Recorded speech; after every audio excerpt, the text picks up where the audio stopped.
ബിസ്മില്ലാഹ് അൽഹംദുലില്ലാഹ് അസ്സലാത്തു വസ്സലാമു അലാ അഷ്റഫുൽ മുർസലീൻ വ അലാ ആലിഹി വസഹ്ബിഹി അജ്മഈൻ. അമ്മാ ബഅദ്. ആദരം നിറഞ്ഞ ഉസ്താദുമാരെ, രക്ഷിതാക്കളെ, എൻ്റെ പ്രിയ കൂട്ടുകാരെ, അസ്സലാമു അലൈക്കും വറഹ്മത്തുള്ളാഹി വബറകാതുഹു. ഞാൻ ഇവിടെ കൂടിയതിൻ്റെ ഉദ്ദേശം മുഹമ്മദ് മുസ്തഫ സല്ലല്ലാഹു അലൈഹി വസല്ലമയുടെ ജന്മദിനം ആഘോഷിക്കാൻ വേണ്ടിയാണ്. ഞാൻ ഇന്ന് മുസ്ലിം നമ്പറിൽ മാത്രമാണ്. മുഹമ്മദും അബൂബക്കറും എന്നുള്ള നമ്മളുടെ നാമങ്ങളാണ്.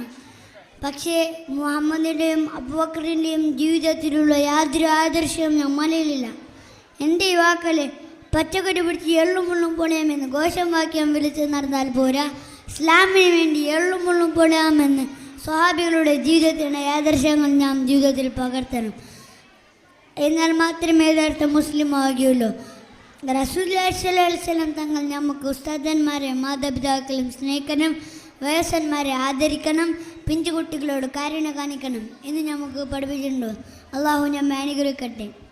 ഇത്രയും പറഞ്ഞ് എൻ്റെ വാക്കുകൾ നിർത്തുന്നു. വാഖിർ ദഅവാന അനിൽ ഹംദുലില്ലാഹി റബ്ബിൽ ആലമീൻ.